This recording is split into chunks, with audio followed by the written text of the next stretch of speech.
So section 3.4, the chain rule. The chain rule. What we have in this section is, this is the extension of the power rule that we learned before. U to the m.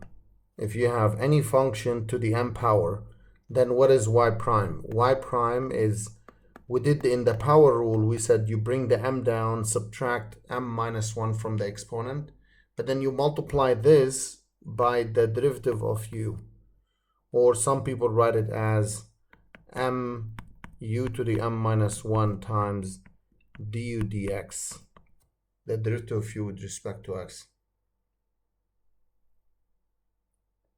So if we have y equals x squared plus 1 to the fourth, as an example, in the past, we had to expand all of this to be able to find its derivative. Now we don't have to. We have more tools to help us really solve or find the derivative of this.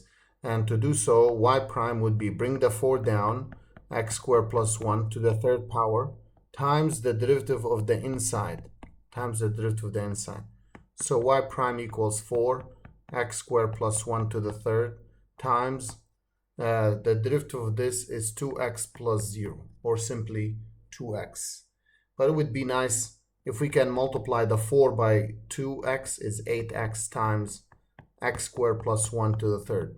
So it made it easier for us. We don't have to do a lot of algebra to basically find the derivative for such a function.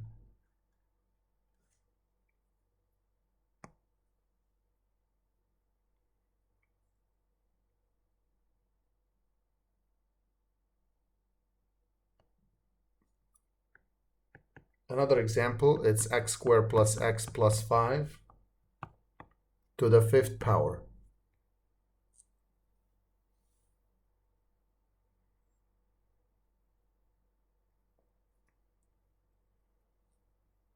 Try this one on your own.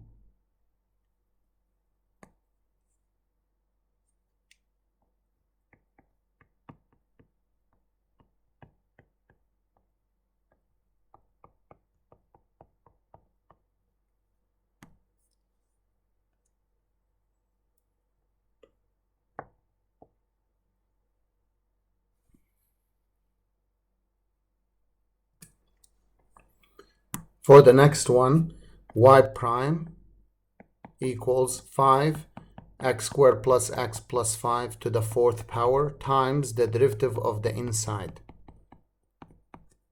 by the chain rule. So y prime equals, keep this the same, this one as is, and this one is 2x plus 1.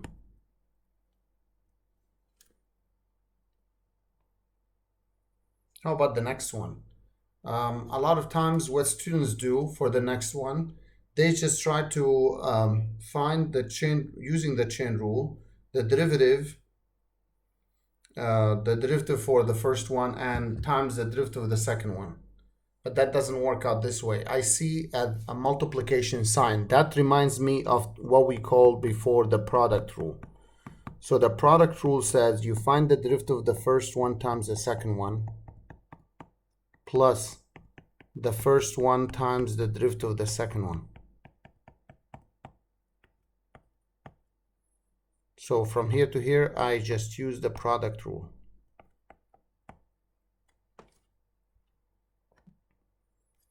After the product rule, now we apply the chain rule for the first one. Bring the 4 down, x cubed plus 2 to the third power times the derivative of the inside, derivative of this part, which is 3x squared. Keep this the same. Keep this the same.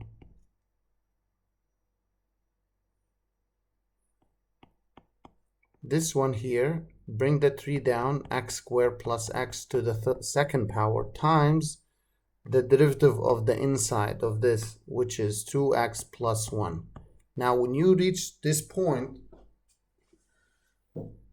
it's not done. We need to factor this one out. What is common among all of these?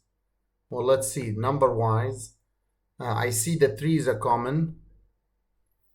For x cubed plus 2, there's like 3 copies here and 4 copies there. So take 3 copies. And x squared plus 1, there are 3 copies and 2 copies. Take the 2 copies. What is left? There's a 4 left. There's x squared left. And also x squared plus x. From the other side, we took 3 copies of this. There's 1 copy left. 3 was taken out. X squared plus x squared was taken out times 2x plus 1. So now keep this the same. This the same. 4x to the fourth plus 4x cubed plus 2x to the fourth plus x cubed plus 4x plus 2.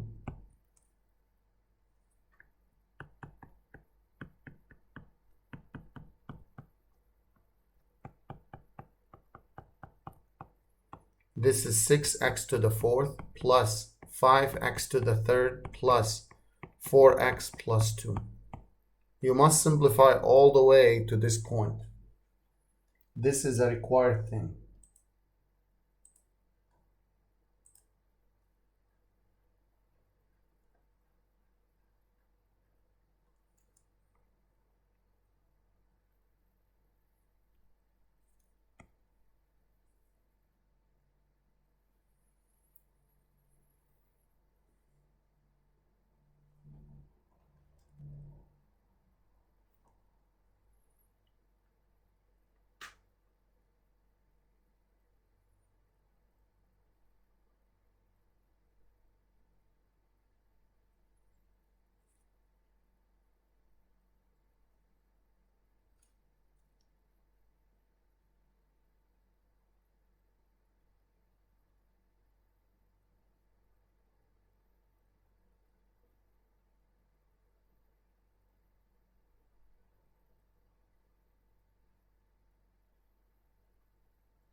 So now the chain rule applies also not just to algebraic expressions but also for trig.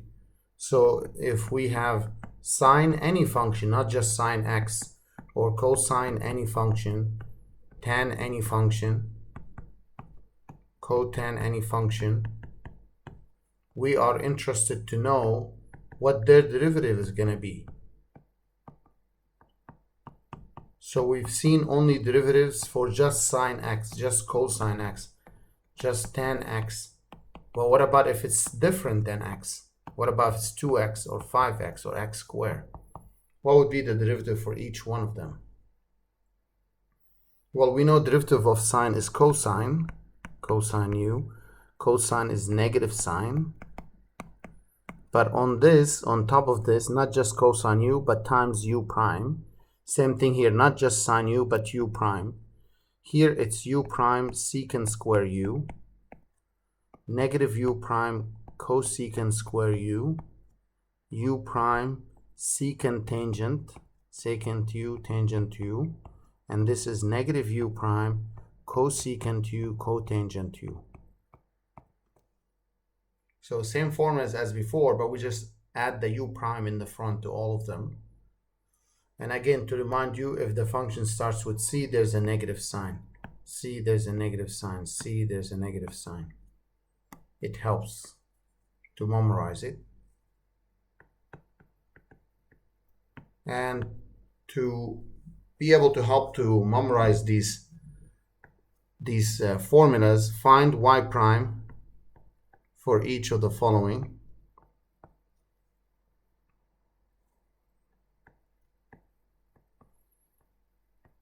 Cosine x cubed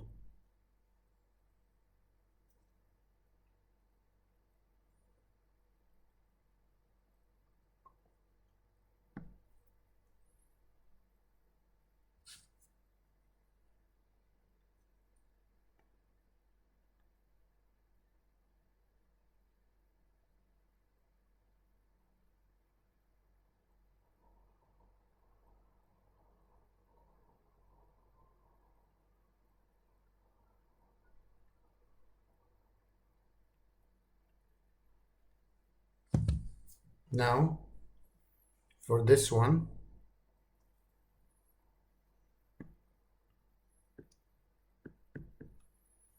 the derivative of cosine u is negative u prime, means the derivative of this 3x squared sine u, so sine x cubed. Not just negative sine x cubed, but negative 3x squared sine x cubed. Another example, good to try. Y equals tangent 3 theta.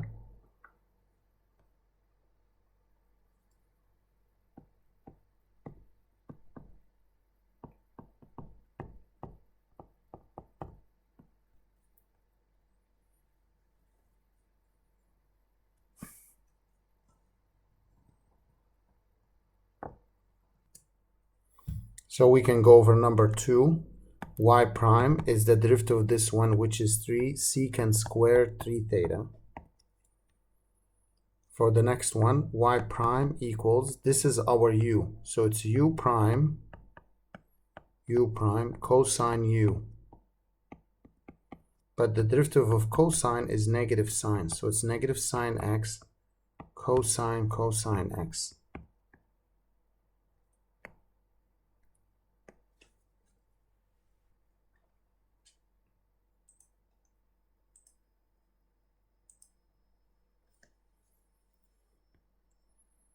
We can make it more fun if we make it a cube, and then sine of 8x.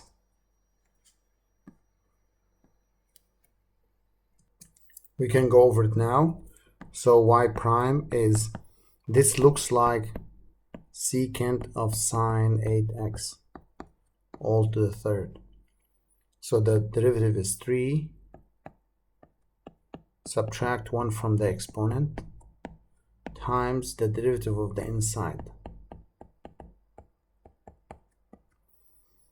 Now this first part, nothing needs to be done. This is just secant square of sine 8x. This one, this is our u. Secant u is u prime, secant tangent. So secant this, tangent, same thing.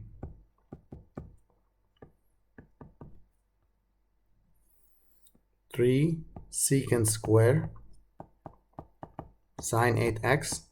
Derivative of sine 8x is 8 cosine 8x. Secant sine 8x tangent 8x.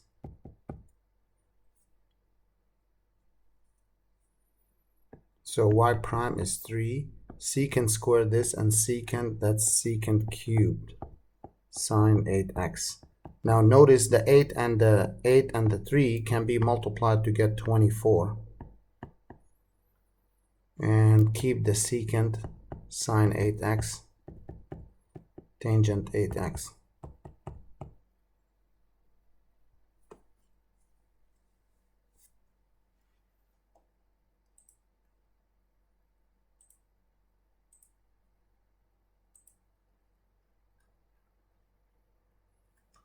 Another example,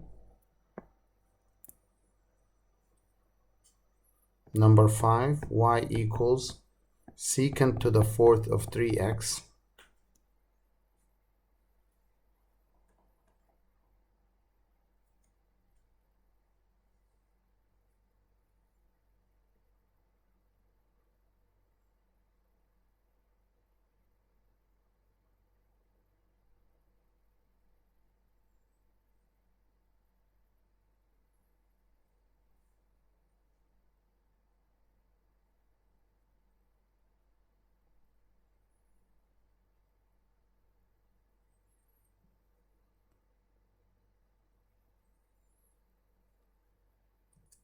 Okay, I hope everyone tried it.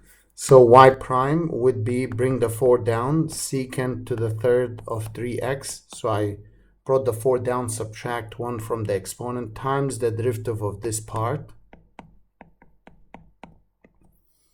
Keep the first part the same. secant u, derivative of secant u is u prime secant tangent. 3 times 4 is 12, secant to the fourth of 3x tangent 3x.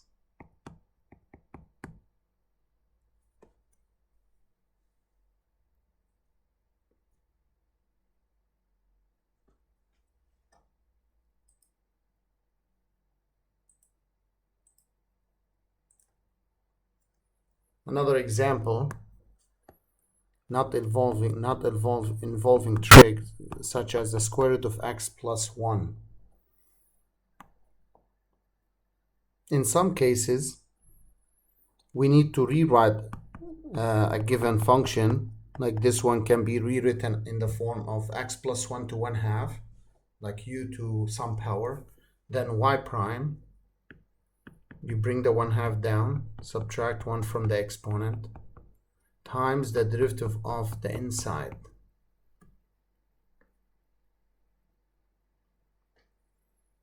Times the derivative of the inside.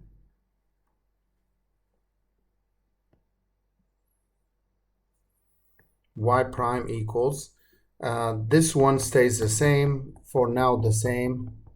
Derivative of this one is simply 1, 1 plus 0, 1. Y prime equals, bring that thing down as x plus 1 to the 1/2, but the 1/2 becomes square root of x plus 1.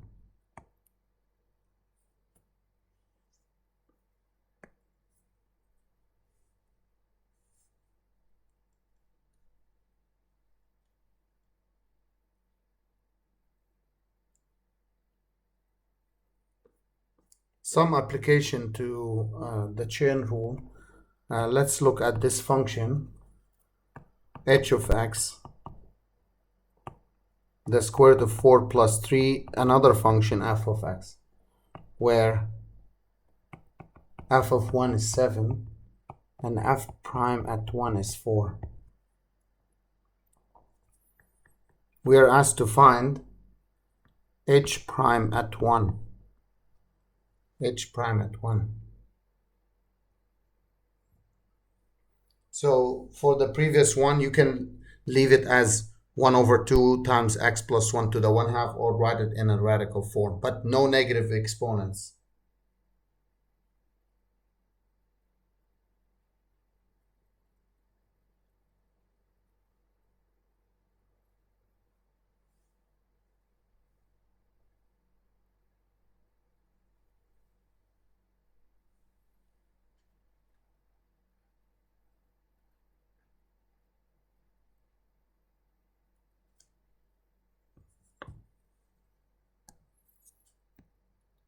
So to try a question like this, notice how they want us to find the derivative and evaluate it at 1.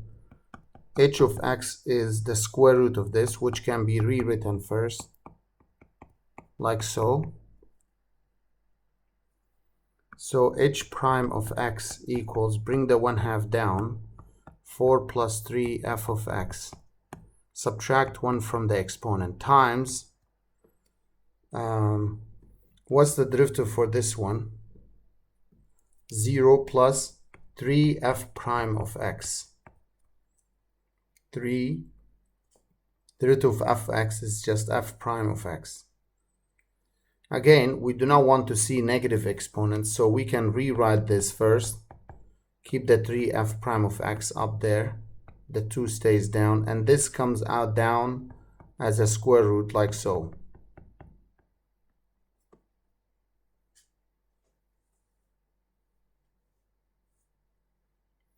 So we found the derivative of the function and we rewrote it in a simplified form. Now we can evaluate the function. We can find h prime at 1, which is 3f prime at 1 over 2 square root of 4 plus 3 f of 1.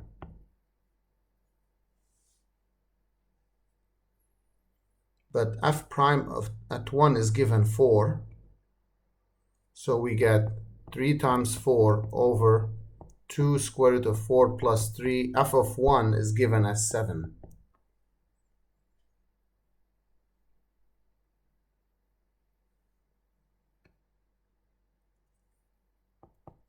by 2, 1 by 2, 2. So that gives us a 6 over 4 plus 21. 6 over the square root of 25, which is 6 over 5.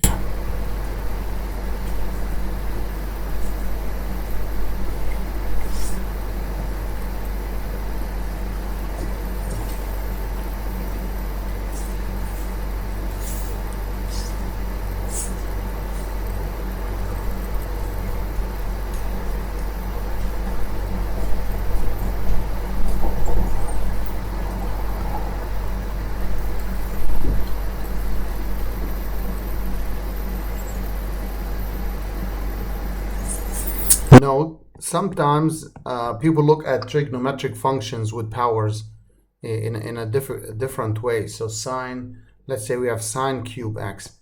This means you take the sine of x and then you cube the answer. But it's not the same as if you take x cube and then you find its sine. These are different ones.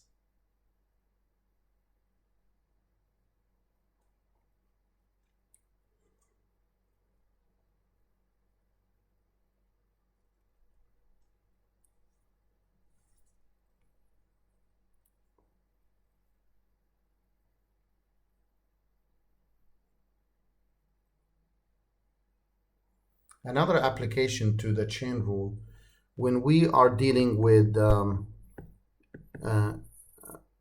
not a variable but a constant to a function like this, where a is constant, constant means a number.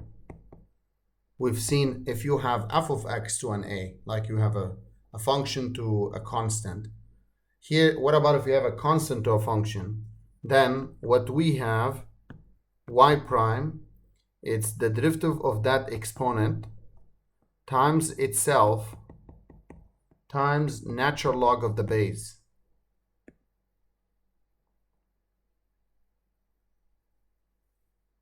Natural log of the base.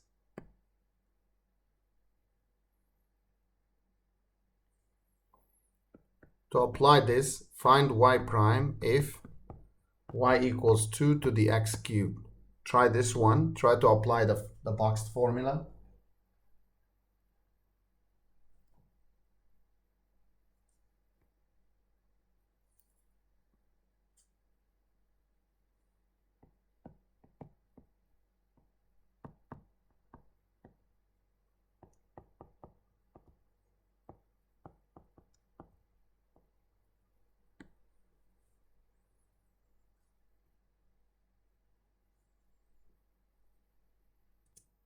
So for the first one, y prime, you take the derivative of the top, which is 3x squared, times itself, times natural log of the base.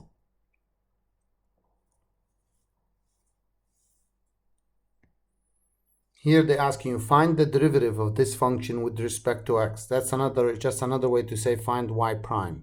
So this is our function. So what does that give us? The derivative of the top, which is negative sine x, times itself, times natural log of the base. That's all you have to do.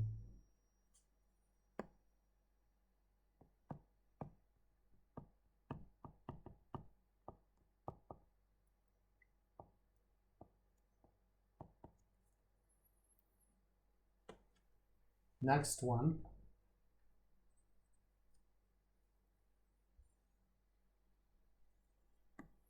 We do it the same way. This looks like 5 to some power, some function. So y prime is what? It's the derivative of the function times itself times natural log of the base.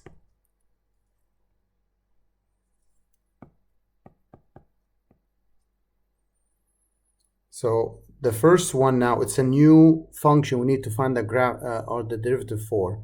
It's the derivative of the top, derivative of that function on the top. So we take the derivative of this times itself times natural log of the base 2. And the remaining parts of the problem stays the same.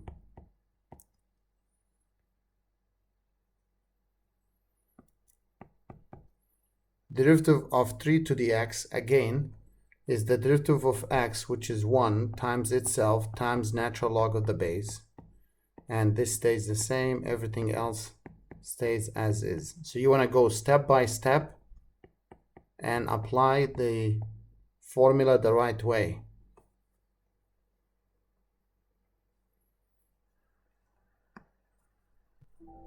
Any questions about this?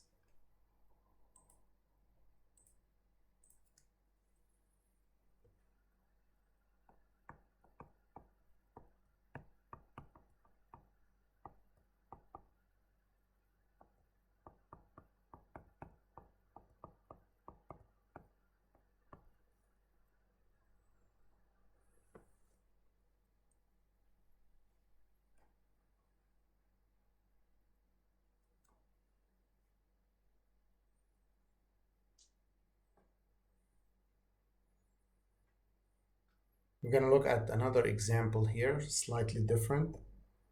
We have a function raised to the 4th power.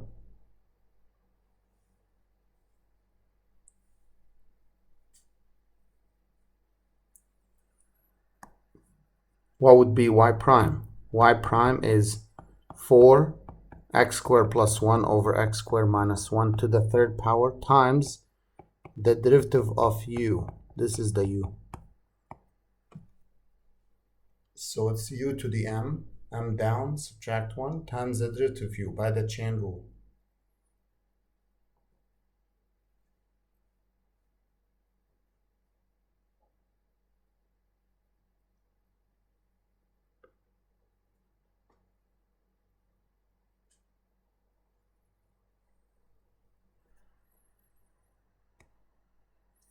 So how do you find y prime? Keep this the same. The derivative for this one is we can use the quotient rule, the denominator times the derivative of the numerator minus the derivative of the denominator times the numerator over the denominator square.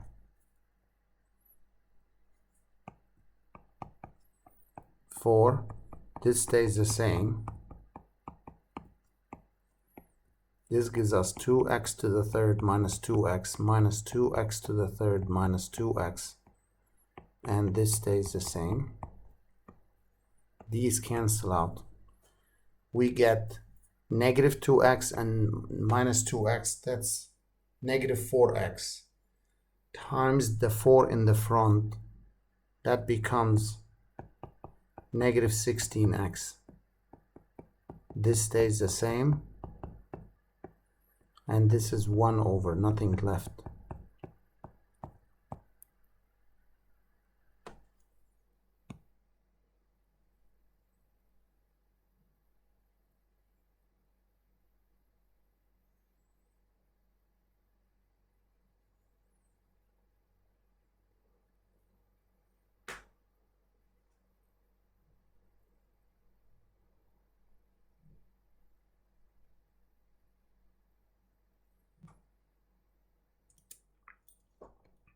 Now we can see we're going to look at more applications to the chain rule to exponential functions.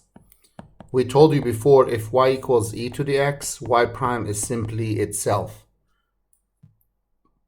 The question would be, what about if it's another function, e to any function, what would be y prime? It would be u prime e to the u, derivative of the top times itself. And to apply this, let's say we need to find y prime if y equals e to the 10x. Another example, e to the sine 3x plus sine e to the 3x.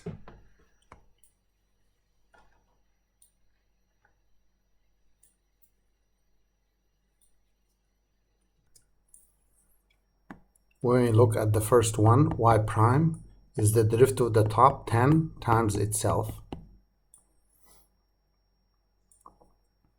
Here, y prime is the derivative of the top derivative of this one, e to the sine 3x,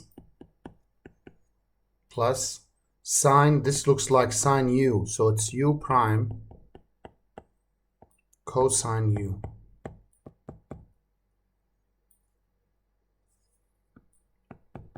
Derivative of sine 3x is 3 cosine 3x, and keep this the same. Derivative of e to the 3x is the derivative of the top times itself, and keep cosine e to the 3x the same. Okay, let's look at another example. Find the second derivative, which some people write d squared y dx squared, if the function itself is e raised to ex. E raised to ex. So how do we work something like this out? We start by finding the first derivative. Y prime is the derivative of the top, which is ex, times itself. Now I have two functions, something times another something. You can use product rule here, or if you are able to rewrite it, notice that they have the same base, ee, so we add the exponents, x plus e to the x. It makes it much easier. I don't have to use product rule here. I can just go ahead, and this looks like e to the u. This is like the u part. So y prime, it's u prime times eu.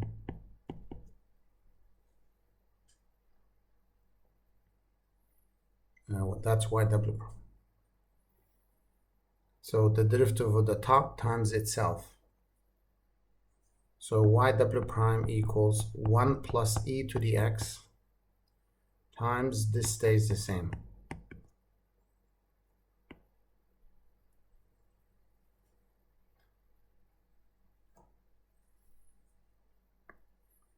To apply this even more, find the equation.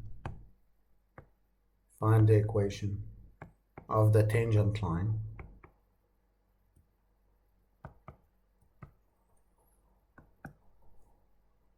to the graph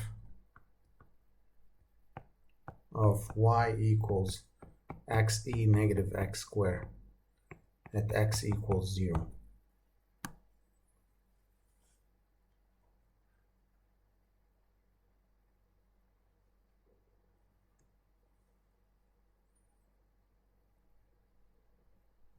Okay, we can continue with this one.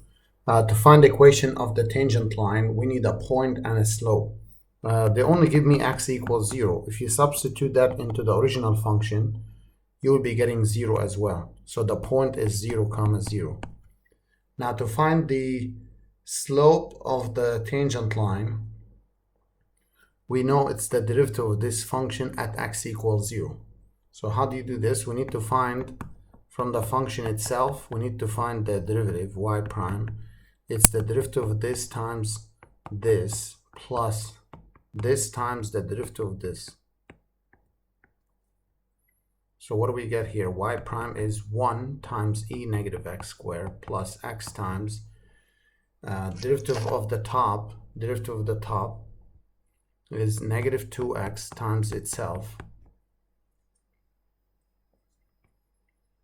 So y prime would be, this stays the same, minus 2x squared e negative x squared.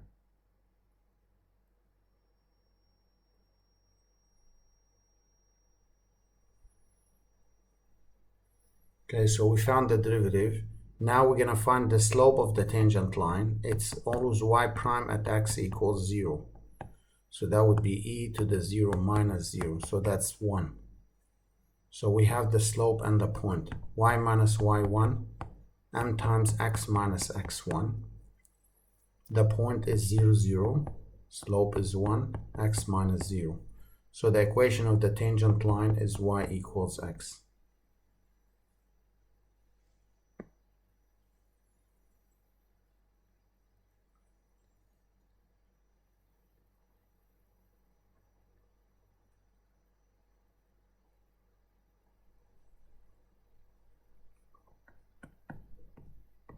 one other example for what values of r does the function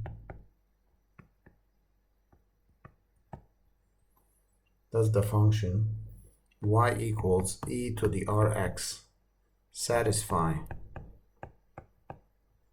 the differential equation.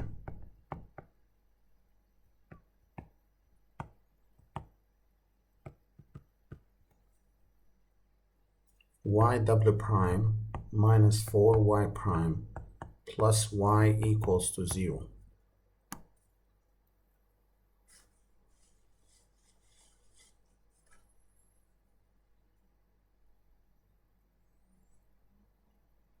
So we are asked to find the value or values of r for which this to satisfy. In order for a function to satisfy an equation means if you substitute it in, it should equal to the same value or same amount on both sides. So for this specific one, we are given y equals e r to the x. We need to find y prime, which is the derivative of the top times itself, to substitute that into the equation. And notice also in the equation, they give me the term y double prime. So we must find y double prime. Keep r out. The derivative of this is r e r x. So it's r squared e r x.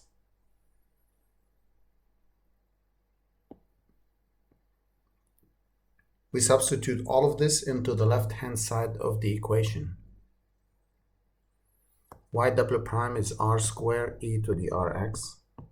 For y prime is r e r x. E r x equals to 0. And now how are we going to solve for r?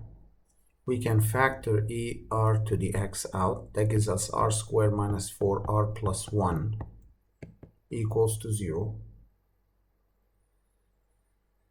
We know exponential functions like this will never be 0, this part. So in order for this to be 0, this factor here, or term, must equal to 0. It's a quadratic equation. We can't factor it, but we can still solve for r using the quadratic formula. Negative b plus or minus the square root of b squared minus 4a times c over 2a, 2 times 1.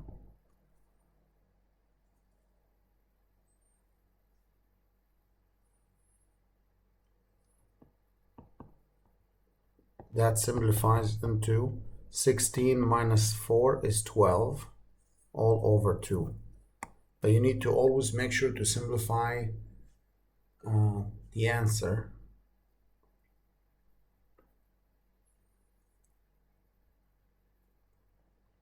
What do we get for this? It's 4 plus or minus the 12 is 4 times 3. So 2 squared of 3 all over 2. We can factor 2 out or from the top, which will cancel the denominator, and the answer would be 2 plus or minus square root of 3, 2 values.